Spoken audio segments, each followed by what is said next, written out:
And we are back with another episode of From the Rafters. Sam and I here recording on Sunday, November 14th, after the Celtics blew a 19-point lead to the Cleveland Cavaliers. Second time this season.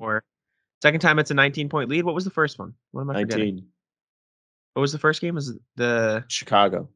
Yes, obviously. Okay, of course. Yeah, Celtics team loves to blow leads. This was a thing that happened last year as well. And let's just talk about it right here. Before we hit the record button, Sam and I were talking about the Cavaliers a little bit. I thought the Cavs look good. I don't necessarily think they're going to be like a top team in the East, obviously, but I think they're definitely a play-in team at the very least. But you were giving your thoughts as well. Well, I agree. I think that's about where I would put them. But that being said, you shouldn't be blowing 19-point leads really to anyone, but especially not a play-in team. Okay, so the Celtics got ran through by Ricky Rubio yesterday. I mean, he was the one that really spearheaded that comeback. He was really making a good impact, getting wherever he wanted and setting guys up. And there was nothing they could do about that.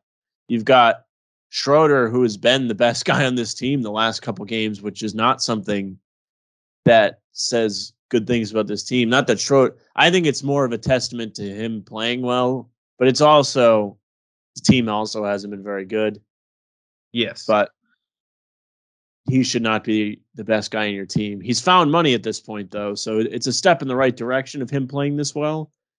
But even going back to Friday, that's not a game that should have been close either. It's Milwaukee with no one playing for him. Why is that an overtime game? I agree with you. And, looking through the green-colored goggles, obviously the Cavs aren't a very, elite basketball team. But at the grand scheme of the NBA, they're good. And again, I'm not making they're a playing team, Jack. That doesn't mean they're good. I know. You throw the word good around way too easily. Quality. They're a quality basketball team. They're not the Magic. They're not the Pacers. They're not the Thunder. They're a quality basketball team. I like that you've put Pacers in that lower threshold. I just knew you would agree with it, so I threw it in. My point is, there's no excuse for blowing a 19-point lead. Shout out the Cavs for spearheading it, but the Celtics played like crap. They didn't play well. They had a lot of turnovers, a lot of bad shots. First half. They looked great in the first half. They were killing it. They played good basketball. They were moving it. They were playing good defense. As a whole, their defense that game wasn't bad. The offense fell apart in the second half, and that's really what I saw as the main issue. Obviously, there were defensive lapses as well. The Cavs didn't shoot well from three in the second half, but they kind of let them, get their way into the paint. Like you said, Rubio spearheaded the offense. Jared Allen got some easy buckets. Evan Mobley made some crazy tough shots, but he was getting to the block as well.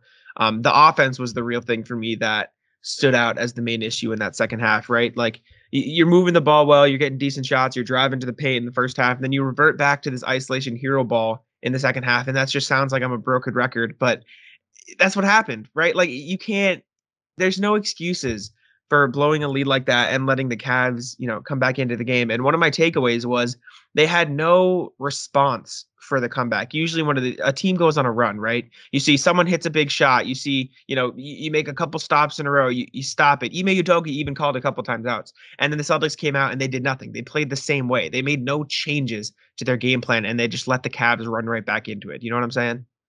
They made a couple of those plays, I want to say in the third quarter, because ever since the second half had started, Cleveland was kind of flirting with that comeback. They were making an effort at it. You could tell, you could feel it was coming. They're playing with energy. They were playing good basketball. Yes. That's what it was. But at the same time, they would get it to 12, and then the Celtics would hit a three. Or I think it was Grant got an and one. Like there was a couple plays there that they were able to do to kind of halt the run. And then they kind of stopped doing that. You're right. Like, it seems almost like when they have to hit the panic button, that's what they do, is they play ISO ball and stuff. Like, I think Schroder had a pretty solid game, but he still turned the ball over like 3 or 4 times in a row to start the fourth quarter, which didn't help the cause. I think efficiency wise, he was great, and I'd like him to continue playing like that. I've seen some takes saying he's calling his number too much on Twitter, which I can see. I can see it, but what do you want on him yesterday? There's nobody else that's efficiently scoring. Tatum had more shots than he had points. Yeah, it's frustrating when you get like that, and I think that's a big reason why Schroder got the final shot, which I didn't love. I think he got the final shot because they couldn't get it to Tatum. Oh, really? Yeah, I think they wanted Tatum on the baseline. close to the benches there, and they denied balls, so they had to give it to Schroder. See, Go on. I wasn't too upset with the fact that Schroder took the final shot. Me If neither. anything, I think he deserved the final shot with how he's been playing the past couple days. I don't love the way they got the shot, if that makes sense. I wish that what you say makes more sense than what I was going to say. What I was going to say is if that play was drawn up for Schroder, they needed to move Tatum around more off the ball, cause some disruption, cause everyone to scramble a little bit. Maybe Cedi Osman looks over for a second, Schroder gets a step, something like that. But all they did was Schroder take the ball, everyone else stand there. And even if that was a broken play and it was supposed to go to Tatum, you got to keep moving off the ball. You can't just stand there like a deer in headlights. And that's something we've seen the Celtics do all season long. Whether it's in the second quarter just to get a shot, whether it's the final shot of the game, whether it's the first play of the game, it's a lot of, okay, if we're running an isolation play, everyone else stands still. They don't mask it as any other sort of play. It's so obvious when the Celtics are going to isolation. Isolation baskets are fine, right? Tatum's a decent isolation player in theory, right? He's not by the numbers. They beat Milwaukee off isolation. They just ran Schroder and switched him against Portis every single time, and he scored. Exactly, because they ran the switch and they masked the play and had off-ball movement. Half the time, they just send him there, and there's nothing to distract. It's just, okay, here's isolation, play one-on-one. And not that the Cavs are, Jimmy Butler and Bam Adebayo or like these elite defenders, but they're a good defensive team. They're like a top 10 defensive team in the league. Ranks. They're like sixth. There's like the sixth team in defensive rating. And Cedi Osman, as much as it was frustrating, he played great defense on both of those final possessions, right? He was mad about the foul on Tatum, right? He shouldn't have dove, but before he took the dive and Tatum hit that shot, he was playing good defense. He played great defense on Schroder, right? You're going against these guys that are clearly decent one-on-one defenders, and you're doing nothing to mask the fact that you're going to an isolation play. That's not going to work. Yeah, I mean, I think the final shot they got was okay. I would have liked it to be a layup from Schroder just because that's what he was probably doing best. Yeah, I didn't think it was bad. Yeah. But at the same time, like, all right, I mean, it was a broken play. Like, I'm not worked up about that. I don't understand why Smart intentionally fouled Garland. I'm not going to go off on him either. I think he played fine. I don't think he did intentionally because he was complaining afterwards. He did. He complained afterwards. He was complaining because he wanted it to be on the floor. So essentially, this is something we should be mad about. He made that mistake last Saturday against Dallas, fouled Luka when they would have got the ball back, and then he tried to do it again against Garland. He did the same thing, except they called it on the shot. So he got free throws out of it. They had him too. Smart was right there. Rob was there. Yeah. I don't know. I don't really want to get on Smart because I think, one, he's backed up his comments or whatever. Like, he's been pretty solid ever since he ripped everybody. The team has been playing better since he ripped everybody. Well, they've been winning. I don't know. Their defense has been much better. Even yesterday, you can't really rip the defense. They held them to 90 points. 91, yeah. They've been great. And I'll say this, obviously, clearly frustrating loss. You have no business losing that game, and you'd be the first one to say that. I'm saying it even, and I'm usually Mr. Positive, and I'm going to be in a second, but there's no reason to blow a 19-point lead.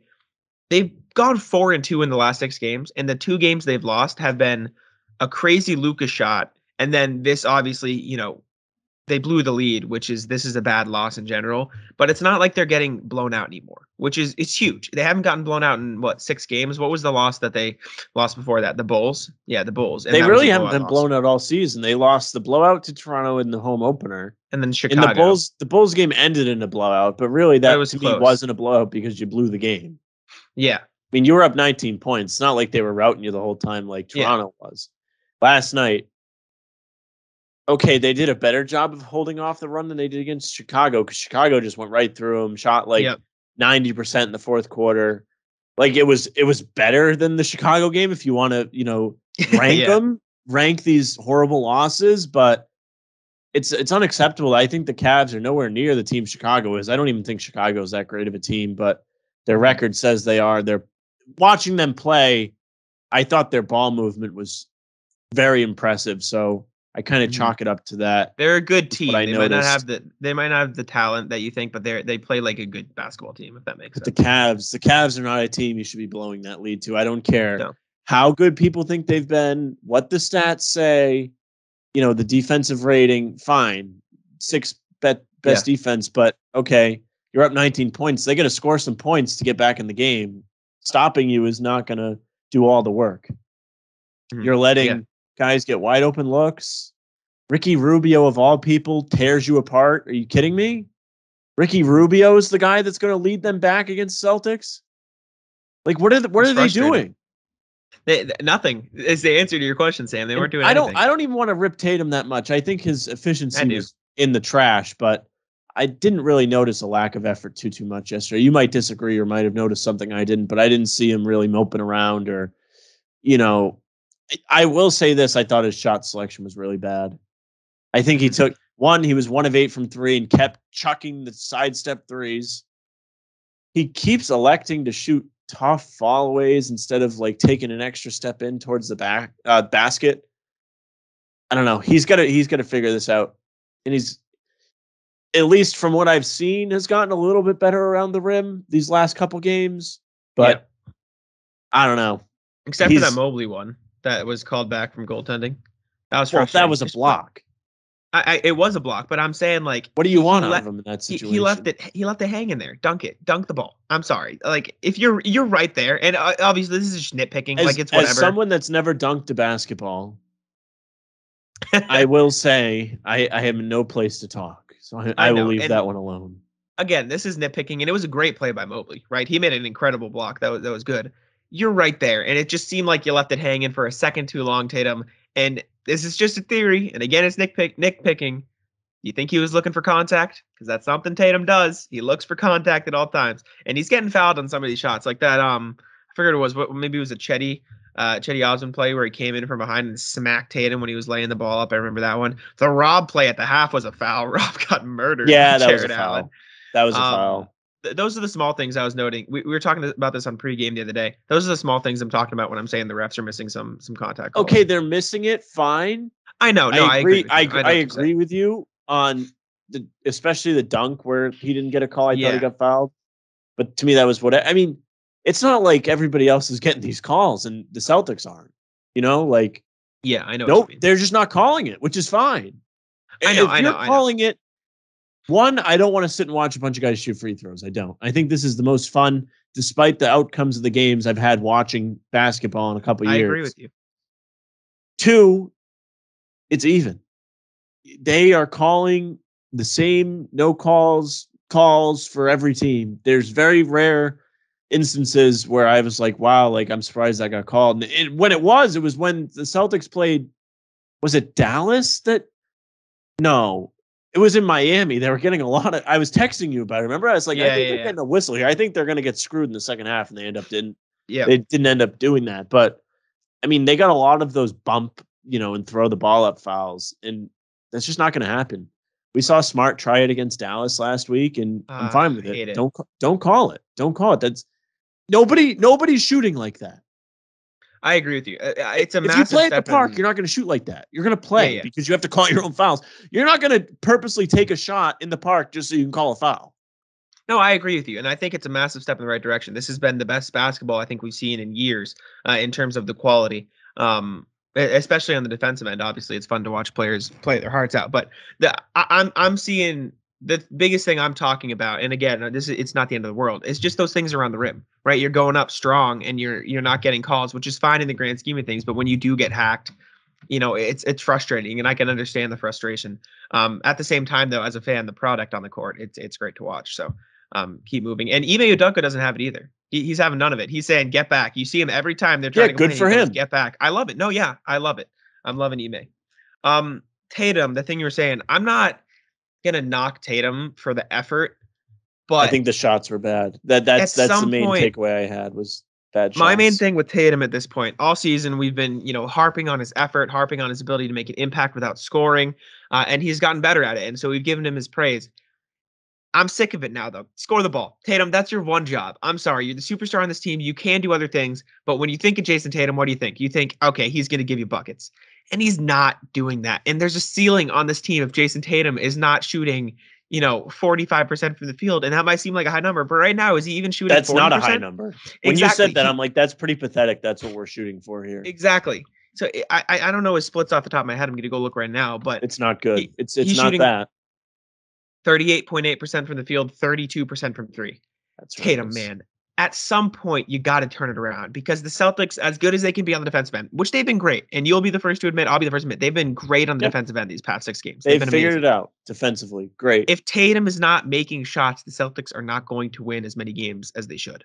And that's just how it's going to work when he's the starting team. And you're seeing it emphasized more without Brown playing. And even though they're winning more as Brown has been out, which there's no correlation to, they've just picked it up on defense as a whole, I think, which is good. You're missing that shot creator. And I think, and maybe this is a hot take, if Brown was there and Tatum was out, I think they would have won a couple of these games. And I'm not No, trying to I start that agree. narrative, but you know what I'm saying. No, like I think Brown's been far more efficient, and I think he typically takes better shots. Like you don't see a Yes. lot of these stupid sidestep threes, which is fine. Like it's your shot, whatever, you practice it. Who am I to tell you not to take a shot that you're consistently working on? Like fine, but there's a time for it. And it's not early in the shot clock when you should be doing it. And it feels like that happens way too much. Brown, he plays much more under control. And you want to talk about a shot creator. I feel like Schroeder's creating a lot of shots. Yes, I agree with you. And they're at the rim. And if he's getting stuffed at the rim, he's finding somewhere to put the ball that's not, into the guy's hand. I will say this: he has turned it over a lot. Yeah. He needs to get better on that. But what he's giving you in terms of shot creation is what this team needs, which is why you're seeing them play better, because he's getting kind of more of a nod to, I guess, if you will, call his own number, as people are complaining about. I don't know. The guy's getting to the rim and finishing, which is what And I we will want out of say Tatum, and Tatum's not been doing it. thank you. You gave me the perfect segue. You've been harping on this all season. Tatum's not finishing at the rim, right? He's just not. And I don't necessarily think he's ever been a great finisher at the rim. I mean, he's been Great. good at it. But the biggest difference this year is he goes up looking for calls. And he's always done that, right? Throughout his career, he goes up looking for call in the past few years. He goes up looking for a call, and usually he's never gotten as many as some of the other superstars around the league, but he's getting more than he got this season. That's clear. The difference between him and Jaylen, and even him and Schroder and Brown look to finish. Tatum looks for the call. And that's why you're seeing such a big difference when Schroder and Brown are, driving to the hoop and running the offense versus when Tatum is. Tatum's not making the shots because he's not looking to make the shots. He's looking to get a foul call. That's not how you play basketball. And obviously, like you said, you've never dunked a basketball. I've never played a professional basketball game, so I don't know, the ins and outs or whatever you want to say.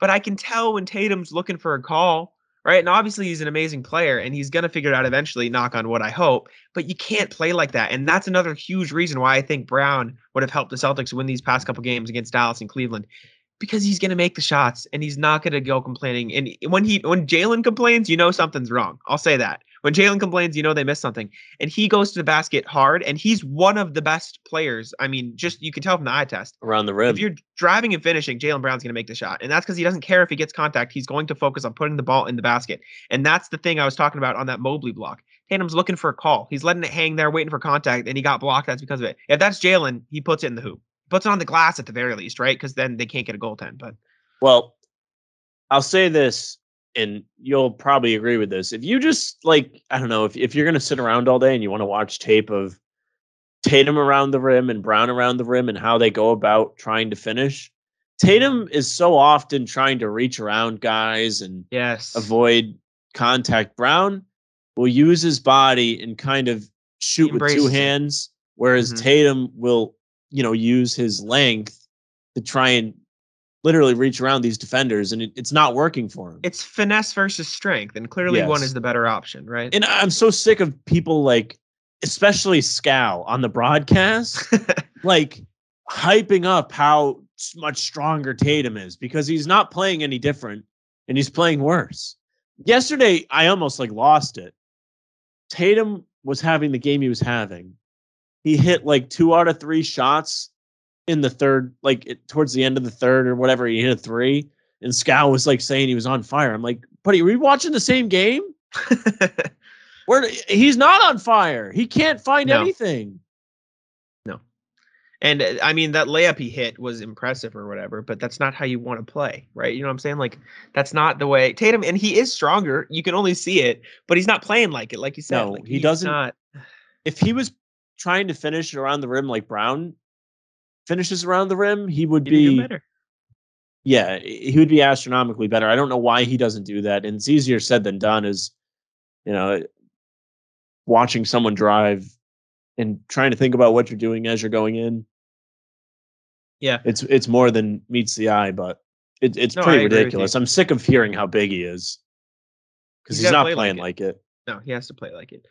We've touched on Schroeder a few times, but I just want to talk about him a little bit more in depth because he's been great. I mean, outside of the turnovers, like you said, that's obviously been a glaring issue, but he's been, I would say, the most consistent Celtic since Jaylen Brown got sidelined with a hamstring injury. Right now, I mean, on the season, he's averaging 17 points, 4 rebounds, 5.5 assists. Those are great numbers, and it's exactly what you want from Schroeder. I think it's honestly more than you might have expected. I mean, most people are saying, yeah, give me 13, 15. He's averaging 17 right now. His shooting splits are up. The three-point shot is looking a lot better than it has in recent games. But the driving to the rim, Sam, you brought it up on the pregame. He's the top 10 in the league in drives per game. Like, he's playing great. Yeah, he averages like 15. It's probably more after yesterday. It felt like he was driving every time he had the ball. 15 drives per game. Like, Yeah. that's what they need. It just gets the offense going. Mm-hmm. It makes the defense have to work. That's okay. I talked about Ricky Rubio. He was getting wherever he wanted, and it made the defense have to scramble. That's what's Mm-hmm. making Schroeder so impactful. Yeah, he's scoring a bunch of points. Fantastic. I'm so happy he's scoring because no one else is doing it. But he's been fantastic. He's initiating.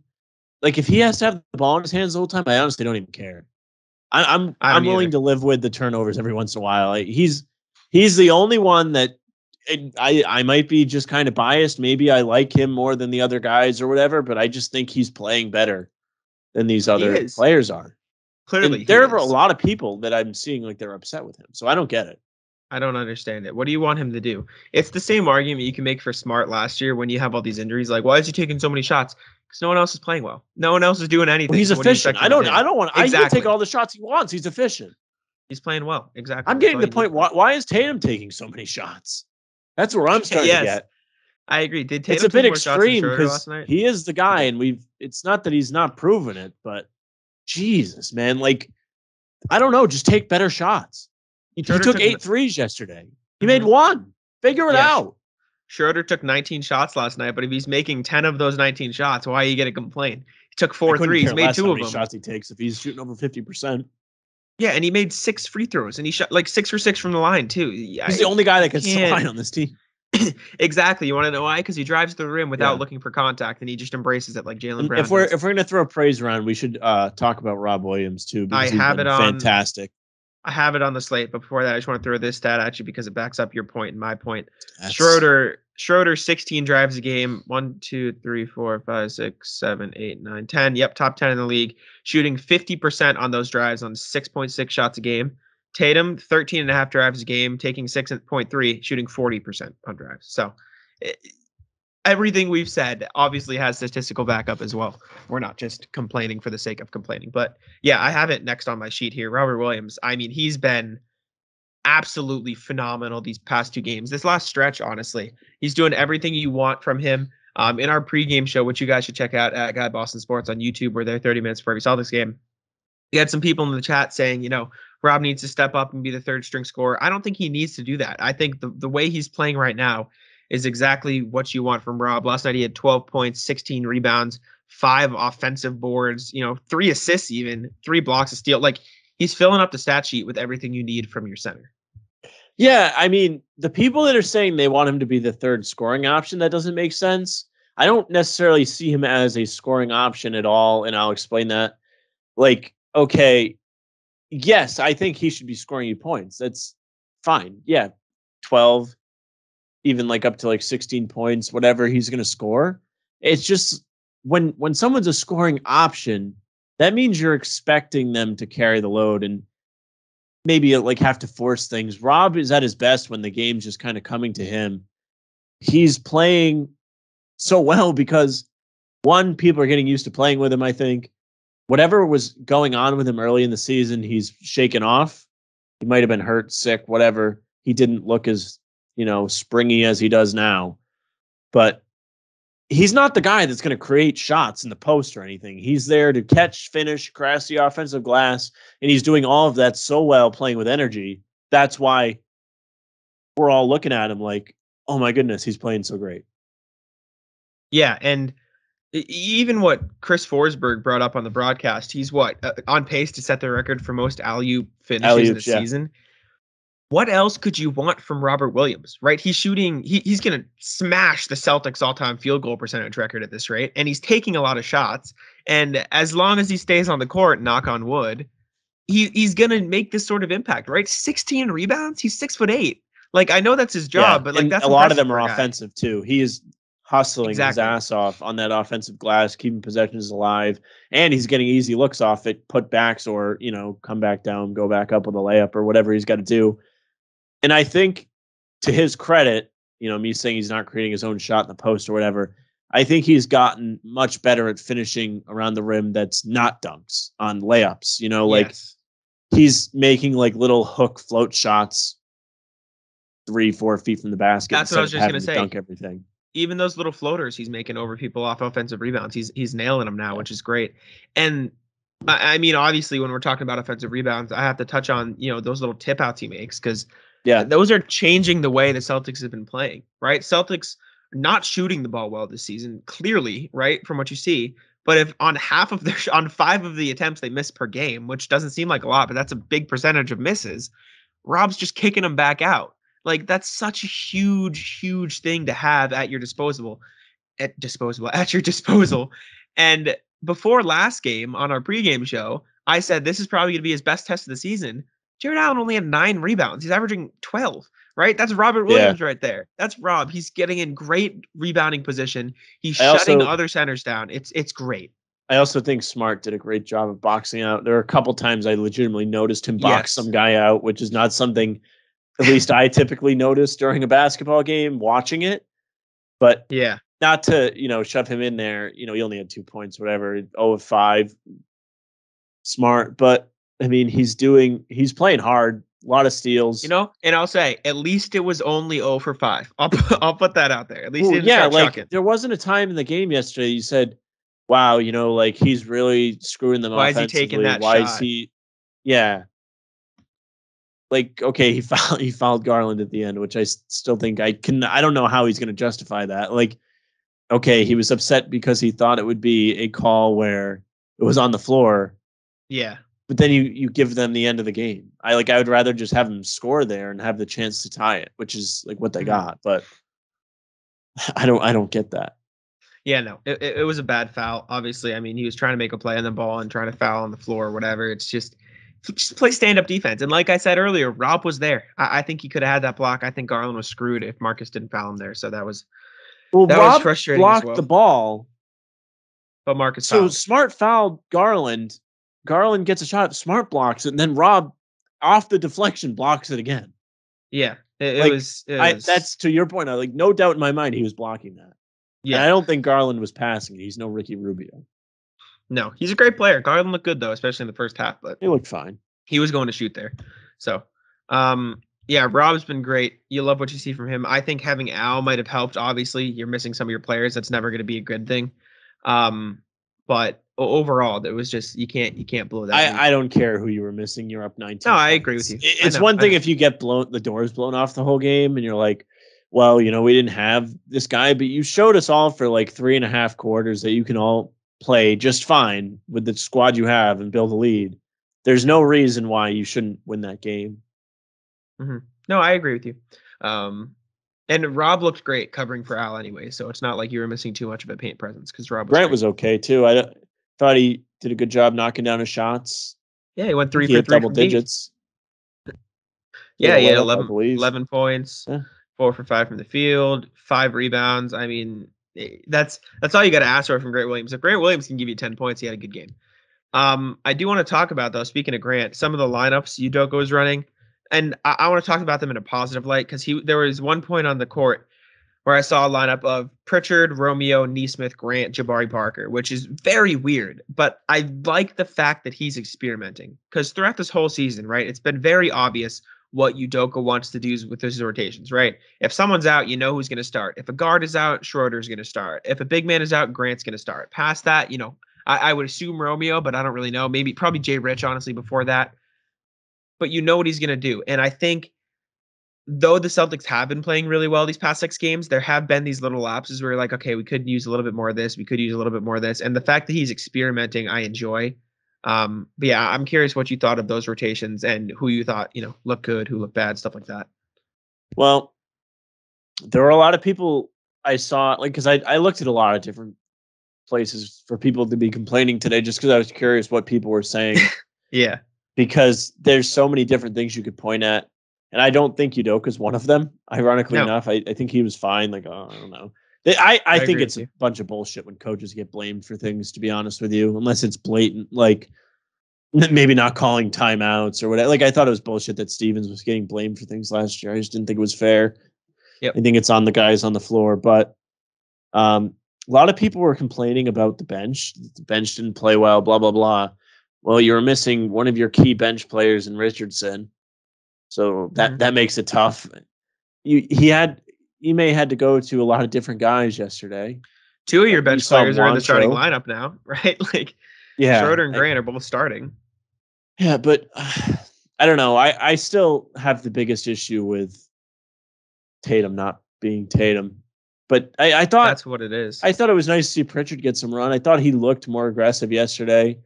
I don't know what's going on with some of these guys on the bench, though, him included. He was so great last year. I do think it hurts that he doesn't get minutes, but even in the preseason, he kicked ass. So I don't know what the hell's going on. Yeah, he shot 0 for 5, 0 for 2 from 3. And he's hesitating is what I'm seeing, right? You see some of these open looks earlier in the season, in the preseason, in summer league, like you said, he's just pulling, right? He doesn't care if he's 5 feet behind line. He's pulling and he's draining them. Now he's hesitating. And I think part of it is, like you've been saying, he's not getting consistent runs, so he's not as confident. But at the same time, like, that's the biggest thing. If you're not getting consistent run, to be able to come in off the bench, like Grant Williams is great as it. Grant Williams pulls. Like you can knock Grant Williams all he wants. If he sees an open look, he's gonna shoot. That is one thing about Grant. It seems like when his name's called, he's always ready. Going back to his rookie season, it was always something when we would do pods during that bubble run that I was always enamored with. Guy would sit for 3 quarters and come in the fourth and make big plays. Yep. It was great. I mean, even in the playoffs, you saw him. He didn't play that almost the whole Game 7 versus Toronto. He comes in, he blocks the final. Like, yeah, you can't argue against that. That's something Grant's great at. And I'm a big advocate for, it's tough for these guys to get confidence when they have to sit on the bench and then, hope their one shot of the game goes in or whatever. Yeah. But at the same time, when you have somebody like Grant coming in, making his first 2 threes as when he's starting.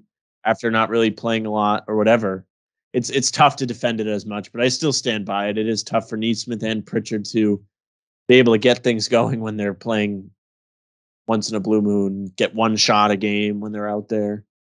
Yeah, no, I agree with you. It's tough. It's definitely tough. Pritchard's averaging 11 minutes a game. Neesmith's averaging 9. Romeo's averaging 20 minutes a game, which is kind of wild. But I mean, he deserves it, right? He's been. I've said this all season. Him and Grant have been the only consistent shooters on the team. You could throw Jabari Parker in there as well, but he didn't play necessarily too great last game. But I did like what I saw from Jabari because he was, again, just like Grant, he was not afraid. He was in there. People were running pissed the floor. About Jabari. That was one guy that was kind of universal. Were you upset? I thought he was trying to do a little bit too much, but it wasn't something that glared to me. See, my thing is, who else in that lineup is going to score the basketball? Yeah, that's kind of where I was standing. I was just like, well, like, yeah, he looks like he's kind of doing a lot, but at the same time, at least he's trying, which sounds so stupid to say when you're talking about a basketball player in the NBA. But no, it counts. It counts, especially he's for guys like trying to take on the brunt of responsibility, which he's done pretty well this year. So when he's got minutes, he's been efficient and he's made a difference. So I don't blame him for trying to do the same thing he's been doing all year. Yeah, and at the same time, it's not like he took 10 shots. He went 1 for 4, right? It's not the end of the world. And even with that 1 for 4 performance, he's shooting 55% on the year and 50% from 3 in 5 games. Like, Yeah. it's not like he's been bad up to that point and then tried to get a rhythm. He's been hot all season. And I mean, at the same time, if he came in and nailed that above the break 3 and nailed so many shots, everyone would love him, right? You can't knock a guy for trying to get hot. And it's not like he took a ridiculous amount of shots. I liked what I saw from Jabari. I want Romeo to get even more run, honestly. I think Grant should get a tiny bit more as well. And simply because of the fact, which I've been hammering this all season, ever since we talked with Bobby and it opened my eyes, they don't have shooters and they need shooters. And that's a big thing. And the Celtics have not shot. I'm curious to see how many games this season they've shot above a certain percentage because it can't I'm be very still good right now. I'm still expecting the team as a whole to shoot better eventually.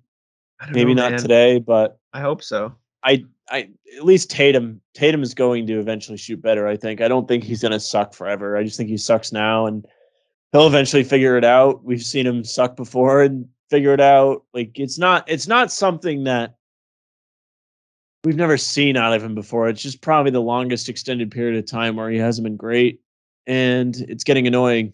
And I I don't I don't think it's fair to blame some of these other guys if you're not going to blame him. I I agree. will lay off him on the effort side though. I don't see him moping around and being upset because his shot's not falling or whatever. Like I don't see that as a problem, which is a good thing. But I think going forward, he needs to take better shots. He should Yeah, only take 8 threes in a game if he's made his first 2 out of 3 or whatever. He something like needs that. to Yeah.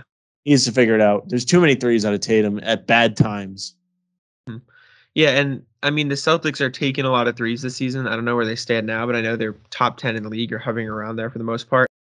But they're not shooting too well, which I mean if you've watched the games, you can obviously tell that they've shot above 35% from three different times this season in however many games they played. What is it? 13 games now. It's not exactly the best percentage in the world you want to see from your team. Celtics are taking the 10th most threes in the league per game. They're taking 36.8 and they're shooting uh where is it? They're shooting oh wow, wait. Really? They're not shooting that bad. Oh yeah, no, they're shooting 32.6% from 3, which is bottom 6 in the league, bottom 5 in the league. There's no really excuse for that. I mean, you have a couple other good teams down shooting that much.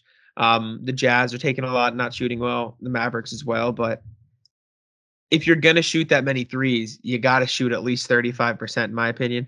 And again, like you said, maybe they'll turn it around, but a big part of that has been Tatum. Big part of that has been the lineups they choose to put out there, which again, it's not really Udoka's fault because there aren't many quality shooters on the Celtics. Romeo and Grant are two of them, but even them, they're young. They haven't done it for years.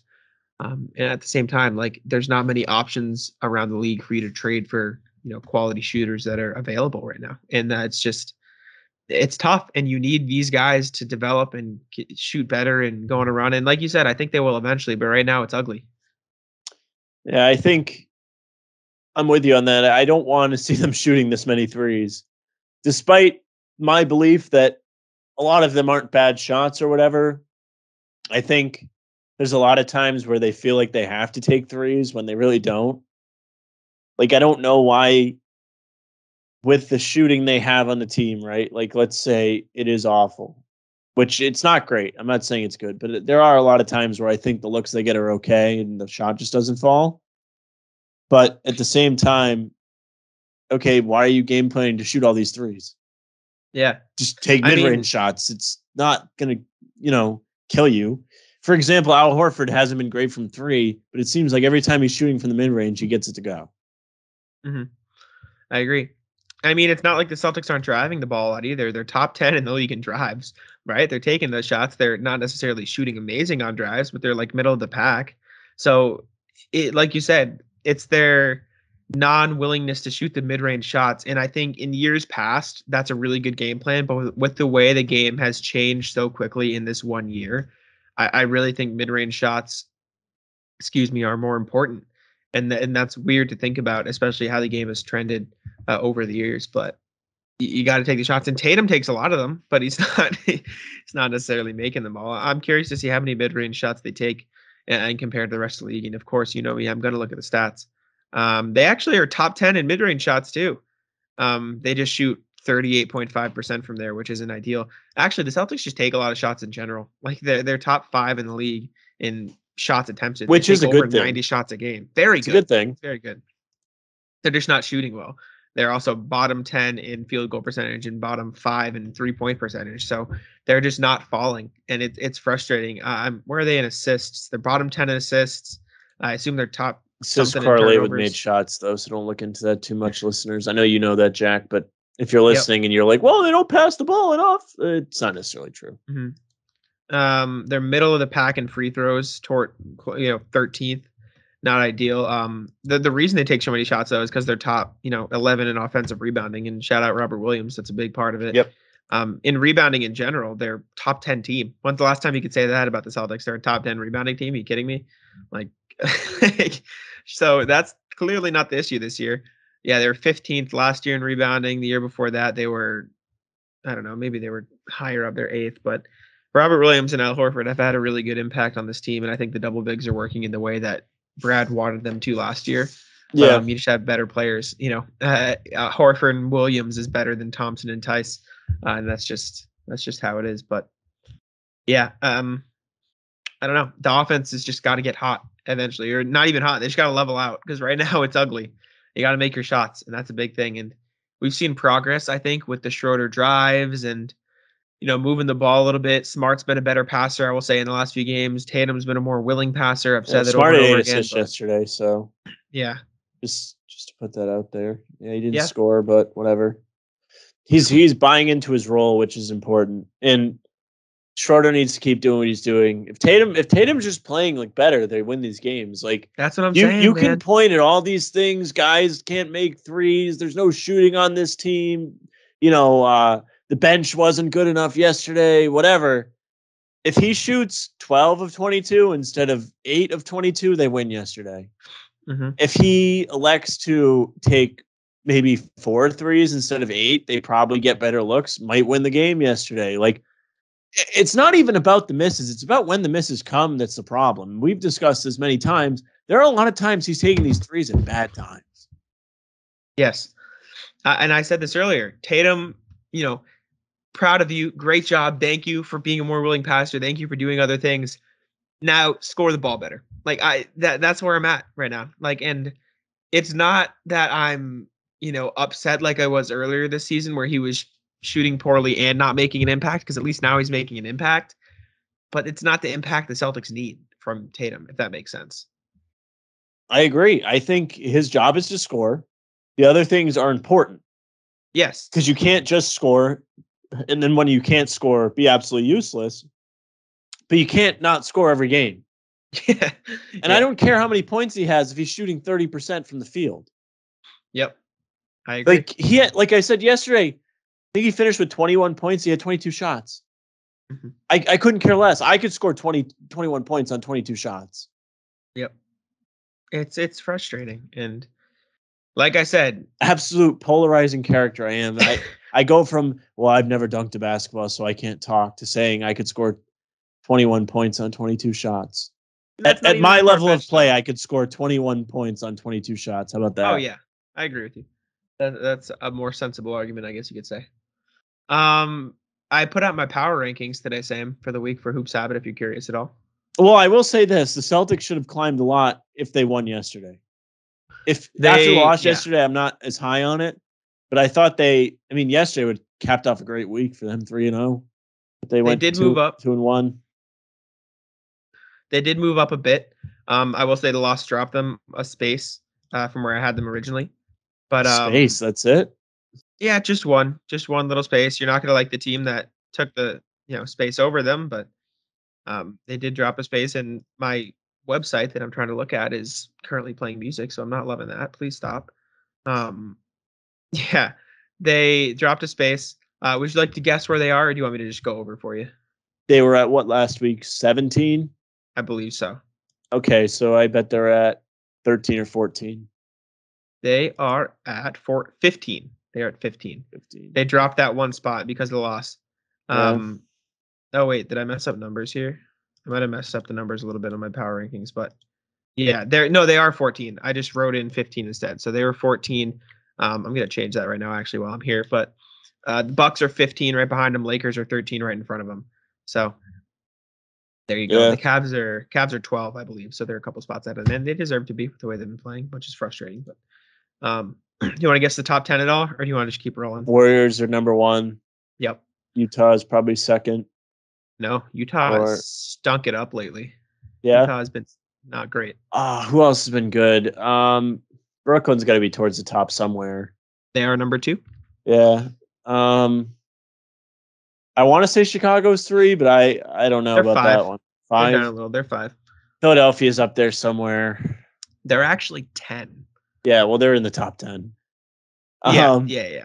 Phoenix has got to be up there somewhere. Phoenix is 3. They've won 7 in a row. Yeah, Phoenix has been really good. And it's not Devin Booker either. Frank Kaminsky's averaging like 17 in the last 3 games because Aiden's been Dude, out. if Frank Kaminsky lit up the Celtics, I would be so mad. I don't care if he's doing it to everyone. It's ridiculous. Yeah, I mean, the teams he's been lighting up, he's lit up the Grizzlies, Blazers, and Kings. So it's not like he's playing elite competition, but getting 17 points from Kaminsky is still 17 points from Kaminsky. Let's see, Dallas has to be up there. They are, I think. No, I don't think they're that great. Yeah, they're 11th. Yeah. Okay. Utah is 9, by the way. Utah's good. Okay, let's see. You're missing 3 top 10 teams, I think, right now. 3 top 10 teams. 4 maybe. Yeah. I'm trying to go through. Washington's got to be up there. They're 6th. Yeah, they've been great. Miami. Miami is 7. Miami's 8. Mm-hmm. Okay. Dropping the ball. I'm missing one team. I don't think it's Charlotte. I don't think it should be the Knicks. I think Knicks have been bad lately. Charlotte is 19, I believe, and the Knicks are below the Celtics. They're 16. So yeah, the Knicks have been bad. As I told you, they would be bad. Who else? Oh, no, not Toronto. You're missing 2 top 10s actually. Both in the West, though. Both in the West. Okay. Denver's got to be 1. Denver is 4. They've been playing great. They went 3-0 last week. Yeah. 3-0 against decent teams. Well, they beat Miami, and then they beat Indiana and Atlanta, who've both been struggling, but it's not like... I think OKC deserves a shout, to be honest with you. They won like 4 in a row or something like that, but they won't be top 10. No, they're 20 right now, which is up from where they were last week, but they're 22. They were 25, though, so to move up that much, they're above like the Hawks. Do you have the Clippers up there? I do, yeah. They're 7th. Really? What's their record now? They've won 7 in a row. They're 8-4. Oh, really? Okay. Well, I need to stop betting against them. It's like I got it in my head that they've like not been really good at all. Nah, they're the 3rd best defensive team in the league. They're clamping. Paul George is averaging like 2.5 steals a game. I sure hope Chicago wins tonight. Who are they playing? The Clippers? Did you bet Chicago? Got you. Yeah, I mean, it'll be a good game. Chicago's been good too. Cavs I have at 12, Lakers 13, Celtics 14, Bucks 15. Then the Knicks, then the Grizzlies, then the Raptors. Hornets down at 19. Blazers at 20, Pacers 21, Thunder 22.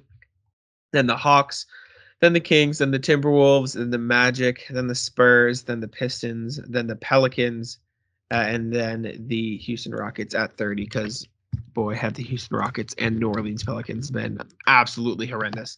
Pelicans are all of a sudden good enough to cover. They screwed me on Friday. I bet Brooklyn 8.5. Actually, Katie screwed me. Katie has 2 free throws down 7 with a second to go. I mean, up 7, and he makes 1. So I lose. Yeah, not great. I mean, the Pelicans won last night, which is, I mean, more testament to the Grizzlies being crap.